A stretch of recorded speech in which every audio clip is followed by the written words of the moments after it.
1 Reis, capítulo 9, versículo 1 ao capítulo 10, versículo 29. Salomão terminou de construir o templo do Senhor e o palácio real. Concluiu tudo o que havia planejado fazer. Então, o Senhor apareceu a Salomão pela segunda vez, como havia aparecido em Gibeon. O Senhor lhe disse: ouvi sua oração e sua súplica. Consagrei este templo que você construiu, onde meu nome será honrado para sempre. Olharei continuamente para ele com todo o meu coração. Quanto a você, se me seguir com integridade e retidão, como fez seu pai, Davi, obedecendo a todos os meus mandamentos, decretos e estatutos, estabelecerei o trono de sua dinastia sobre Israel para sempre. Pois fiz essa promessa a seu pai, Davi. Um de seus descendentes sempre se sentará no trono de Israel. Mas se você ou seus descendentes me abandonarem e desobedecerem a meus mandamentos e decretos, seguindo e adorando outros deuses, arrancarei Israel dessa terra que lhe dei. Rejeitarei este templo que consagrei em honra ao meu nome, e farei de Israel objeto de zombaria e desprezo entre as nações. E embora este templo seja agora imponente, todos que passarem perto dele ficarão chocados e horrorizados. Perguntarão: por que o Senhor fez coisas tão terríveis com esta terra e com este templo? E a resposta será: porque os israelitas abandonaram o Senhor, seu Deus, que tirou seus antepassados da terra do Egito, e em lugar dele adoraram outros deuses e se prostraram diante deles. Por isso o Senhor trouxe sobre eles essas calamidades. Salomão levou 20 anos para construir o templo do Senhor e o palácio real. Depois desse tempo, Salomão deu a Hirão, rei de Tiro, 20 cidades da Galileia. Hirão havia fornecido toda a madeira de cedro e de cipreste e todo o ouro que Salomão havia pedido. Contudo, quando Hirão veio de Tiro para ver as cidades que Salomão lhe tinha dado, não ficou nada satisfeito com elas. Que espécie de cidades são essas, meu irmão? Perguntou ele. Então Hirão chamou aquela região de Cabul, como é conhecida até hoje. Hirão tinha enviado a Salomão 4.200 quilos de ouro. Este é o relato do trabalho forçado que o rei Salomão impôs para a construção do templo do Senhor, do palácio real, do aterro e do muro de Jerusalém, além das cidades de Azor, Megido e Gezer. O faraó, rei do Egito, havia atacado e conquistado Gezer. Matou seus habitantes cananeus, incendiou a cidade e a deu como presente à sua filha quando ela se casou com Salomão. Assim, Salomão reconstruiu a cidade de Gezer. Também construiu Bet-Horon Baixa, Baalat e Tamar, no deserto daquela região. Construiu cidades para servirem como centros de armazenamento e também cidades para seus carros de guerras e cavalos. Construiu tudo o que desejou em Jerusalém, no Líbano e em todo o reino. Ainda havia na terra habitantes que não eram israelitas: amorreus, hititas, ferezeus, heveus e jebuseus. Eram descendentes das nações que os israelitas não haviam destruído completamente. Salomão os recrutou para trabalhos forçados, e é nessa condição que trabalham até hoje. Mas Salomão não recrutou nenhum israelita para trabalhos forçados. Eles o serviram como soldados, funcionários do governo, oficiais e capitães de seu exército, comandantes de carros de guerra e cavaleiros. Nomeou 550 israelitas para supervisionarem os trabalhos de seus vários projetos. Salomão transferiu a residência de sua esposa, a filha do faraó da cidade de Davi, para o novo palácio que ele havia construído para ela. Depois construiu o aterro. 3 vezes por ano, Salomão apresentava holocaustos e ofertas de paz sobre o altar que havia construído para o Senhor e também queimava incenso perante o Senhor. Assim, ele terminou o trabalho de construção do templo. O rei Salomão também construiu navios em Ezion-Geber, um porto próximo a Elate, na terra de Edom, às margens do Mar Vermelho. Irão enviou uma frota com marinheiros experientes para servirem nas tripulações dos navios, junto com os marinheiros de Salomão. Navegaram a Ofir e trouxeram para Salomão 14.700 quilos de ouro. Quando a rainha de Sabá ouviu falar da fama de Salomão, que honrava o nome do Senhor, foi até ele para pô-lo à prova, com perguntas difíceis. Chegou a Jerusalém com uma comitiva numerosa e uma imensa caravana de camelos carregados de especiarias, grande quantidade de ouro e pedras preciosas. Quando se encontrou com Salomão, conversou com ele a respeito de tudo que tinha em mente. Salomão respondeu a todas as suas perguntas. Nada era difícil demais para o rei explicar.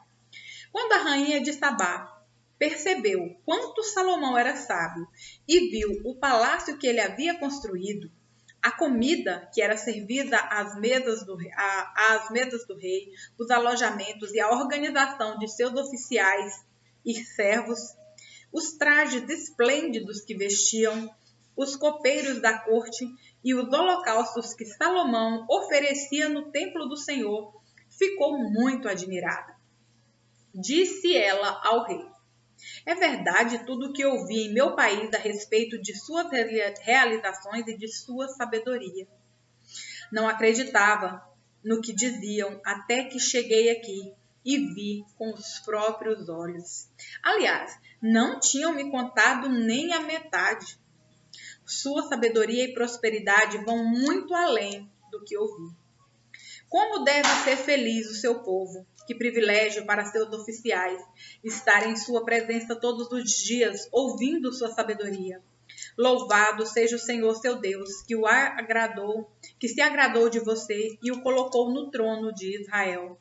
Por causa do amor eterno do Senhor por Israel, ele o fez rei para governar com justiça e retidão. Então, ela presenteou o rei com 4.200 quilos de ouro, especiarias em grande quantidade e pedras preciosas. Nunca mais foram recebidas tantas especiarias quanto as que a rainha de Sabá deu ao rei Salomão. Além disso, os navios de Irão trouxeram ouro de Ofir e grandes carregamentos de madeira de sândalo e pedras preciosas. O rei usou a madeira de sândalo para fazer corrimões para o templo e para o palácio real, e também liras e harpas para os músicos. Nunca, antes ou depois, se viu tamanho suprimento de madeira de sândalo. O rei Salomão deu à rainha de Sabá tudo o que ela pediu, além dos presentes costumeiros que ele havia entregado com generosidade. Então ela e sua comitiva regressaram para sua terra. A cada ano, Salomão recebia cerca de 23.300 quilos de ouro, sem contar a renda adicional proveniente dos mercadores e comerciantes de todos os reis da Arábia e dos governadores do país. O rei Salomão fez 200 escudos grandes de ouro batido, cada um pesando 7,2 quilos. Também fez 300 escudos menores de ouro batido, cada um pesando 1,8 quilo. O rei colocou esses escudos no palácio da floresta do Líbano. Então o rei fez um grande trono de marfim revestido de ouro puro. O trono tinha 6 degraus e um encosto arredondado. De cada lado do assento havia um apoio para o braço e, junto de cada apoio, a escultura de um leão. Também havia outros 12 leões, um de cada lado dos 6 degraus. Nenhum outro trono em todo o mundo se comparava ao de Salomão. Todas as taças do rei Salomão eram de ouro, e todos os utensílios do palácio da floresta do Líbano eram de ouro puro. Não eram de prata, pois nos dias de Salomão a prata era considerada um metal sem valor. O rei tinha uma frota de navios mercantes que navegavam com os navios de Irão. Uma vez a cada 3 anos, os embarcadores voltavam trazendo ouro, prata, marfim, macacos e pavões. Salomão se tornou o mais rico e sábio de todos os reis da terra. Gente de todas as nações vinha consultá-lo e ouvir a sabedoria que Deus lhe tinha dado. A cada ano, os visitantes traziam presentes de prata e ouro, roupas, armas, especiarias, cavalos e mulas. Salomão ajuntou muitos carros de guerra e cavalos. Possuía 1.400 carros de guerra e 12.000 cavalos. Mantinha alguns deles nas cidades designadas para guardar esses carros de guerra e outros perto dele, em Jerusalém. O rei tornou a prata tão comum em Jerusalém como as pedras. E havia tanta madeira valiosa de cedro como as figueiras bravas, que crescem nas colinas de Judá. Os cavalos de Salomão eram importados do Egito e da Cilícia. Os comerciantes do rei os adquiriam da Cilícia pelo preço de mercado. Naquela época, um carro de guerra do Egito custava 60 peças de prata e um cavalo, 150 peças de prata. Depois eram exportados ao rei dos hititas e aos reis da Síria. Atos, capítulo 8, versículo 14 ao 40. Quando os apóstolos em Jerusalém souberam que o povo de Samaria havia aceitado a mensagem de Deus, enviaram para lá Pedro e João. Assim que os dois chegaram, oraram para que aqueles convertidos recebessem o Espírito Santo, pois, apesar de terem sido batizados em nome do Senhor Jesus, o Espírito Santo ainda não havia descido sobre nenhum deles. Então Pedro e João impuseram as mãos sobre eles e receberam o Espírito Santo. Simão viu que as pessoas recebiam o Espírito quando os apóstolos impunham as mãos sobre elas. Então ofereceu-lhes dinheiro, dizendo: Dei-me este poder também, para que quando eu impuser as mãos sobre as pessoas, elas recebam o Espírito Santo. Pedro, porém, respondeu: Que seu dinheiro seja destruído com você, por imaginar que o dom de Deus pode ser comprado. Você não tem parte nem direito nesse ministério, pois seu coração não é justo diante de Deus. Arrependa-se de sua maldade e ore ao Senhor. Talvez Ele perdoe esses seus maus pensamentos, pois vejo que você está cheio de amarga inveja e é prisioneiro do pecado. Simão exclamou: Orem ao Senhor por mim, para que essas coisas terríveis não me aconteçam. Depois de terem testemunhado e proclamado a palavra do Senhor em Samaria, Pedro e João voltaram a Jerusalém. Ao longo do caminho, pararam em muitas vilas samaritanas para anunciar as boas novas. Um anjo do Senhor disse a Felipe: Vá para o sul, para a estrada no deserto que liga Jerusalém a Gaza. Felipe partiu e encontrou no caminho um alto oficial etíope, o eunuco responsável pelos tesouros de Candace, rainha da Etiópia. Ele tinha ido a Jerusalém para participar da adoração e estava no caminho de volta. Sentado em sua carruagem, lia em voz alta o livro do profeta Isaías. Então o Espírito disse a Felipe: Aproxime-se e acompanhe a carruagem. Felipe correu até a carruagem e, ouvindo que o homem lia o profeta Isaías, perguntou-lhe: O senhor compreende o que lê? O homem respondeu: Como posso entender sem que alguém me explique?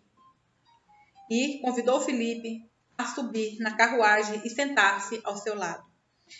Era esta a passagem das Escrituras que ele estava lendo. Ele foi levado como ovelha para o matadouro, como cordeiro mudo diante dos tosqueadores, não abriu a boca. Foi humilhado e a justiça lhe foi negada. Quem pode falar de seus descendentes? Pois sua vida foi tirada da terra. O eunuco perguntou a Felipe: Diga-me o que o profeta estava falando, de si mesmo ou de outro? Então Felipe, começando com essa mesma passagem das Escrituras, anunciou-lhe as boas novas a respeito de Jesus. Seguindo, chegaram a um lugar onde havia água. Então o eunuco disse: Veja, aqui tem água. O que me impede de ser batizado? Filipe disse: Nada o impede, se você crê de todo o coração. O eunuco respondeu: Creio que Jesus Cristo é Filho de Deus. É o Filho de Deus. Então mandou parar a carruagem. Os dois desceram até a água e Filipe o batizou. Quando saíram da água, o Espírito do Senhor tomou Filipe e o levou. O eunuco não tornou a vê-lo, mas seguiu viagem cheio de alegria. Então Filipe apareceu mais ao norte, na cidade de Azoto. Anunciou as boas novas ali e em todas as cidades ao longo do caminho, até chegar a Cesareia. Salmos, capítulo 130, versículos 1 ao 8. Das profundezas do desespero, Senhor, clamo a ti. Escuta minha voz, ó Senhor. Dá ouvidos à minha oração. Senhor, se mantivesses um registro de nossos pecados, quem, ó Senhor, sobreviveria? Tu, porém, ofereces perdão para que aprendamos a te temer. Espero no Senhor, sim, espero nele. Em sua palavra depositei minha esperança. Anseio pelo Senhor, mais que as sentinelas anseiam pelo amanhecer. Sim, mais que as sentinelas anseiam pelo amanhecer. Ó Israel, põe a sua esperança no Senhor, pois no Senhor há amor e transbordante redenção. Ele próprio resgatará Israel de todos os seus pecados. Provérbios, capítulo 17, versículos 2 ao 3. O servo prudente governará sobre o filho que envergonha o pai, e terá parte na herança com os filhos de seu senhor. O fogo prova a pureza da prata e do ouro, mas o Senhor prova o coração.